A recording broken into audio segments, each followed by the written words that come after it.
avoid people and situations that upset you. See, there's some people that know just how to push your button. They know just what to say.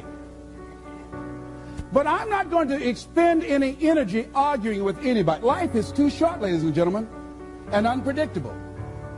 I don't want to spend my time arguing with anybody, so I avoid situations that will get me upset. I don't argue with people. Draw the line, ladies and gentlemen.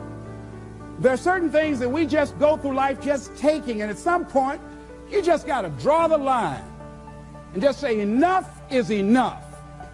You got to do that with yourself. One negative stroke is 16 times more powerful than a positive stroke. And if you have people around you who are not sensitive to who you are, and the people that can hurt you the most, ladies and gentlemen, are the people that you love.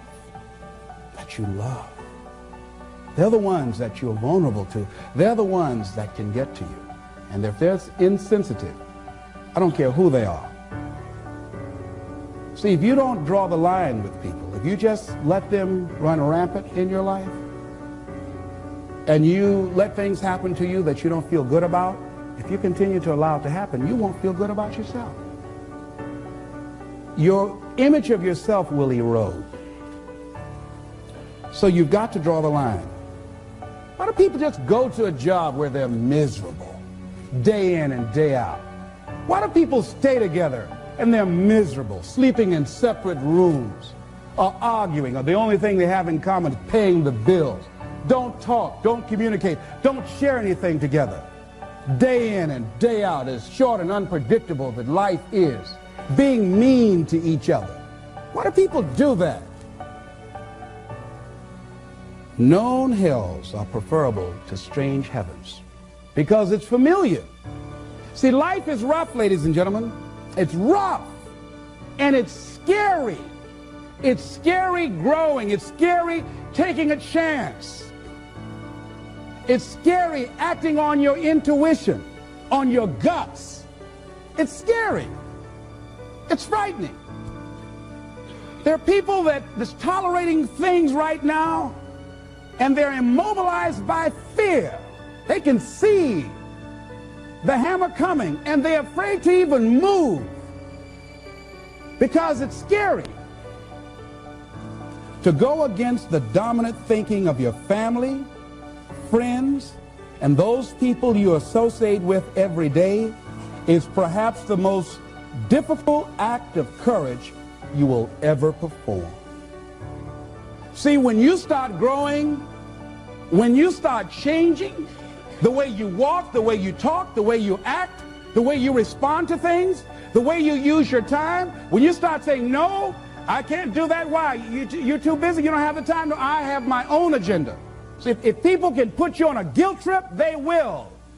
And use you and abuse you over and over and over again. You got to draw the line. You have to draw the line on them. Don't go through life feeling like you're powerless. Victims are people that are powerless. You're not powerless. You are powerful.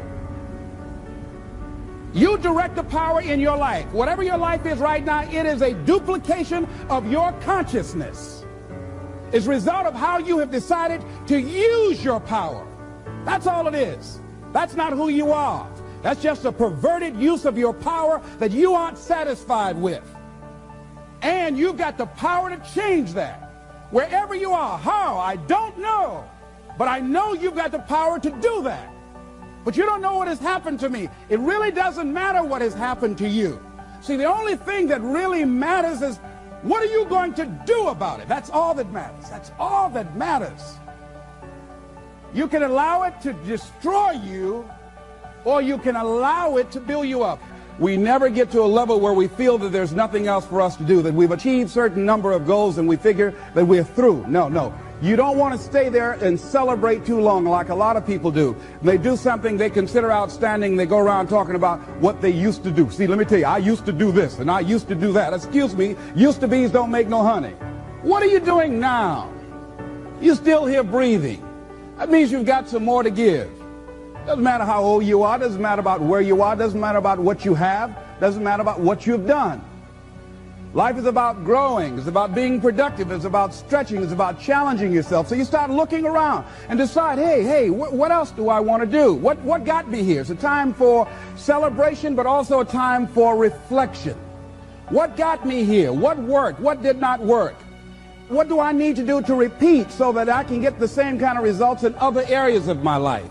If the goal is to improve my health, if the goal is to improve my relationship, if the goal is to improve my income, if the goal is to improve something in society, what is it I need to do? Now, don't get confused with what you do with who you are. Don't trip. Don't go on some type of ego trip about talking about how bad you are. None of us do anything by ourselves. Develop an appreciation for external support as well as good fortune, because all of those things play a role. The other thing is, don't go overboard celebrating. You must meet with triumph and disaster and treat those two imposters just the same. You look at it, hey, I did it. I feel good about that. Now you're moving on to the next thing. Things did not work out the way you wanted them to work out. You didn't produce the results you wanted to produce. Hey, miss that. Win some, you lose some. Next, moving right on.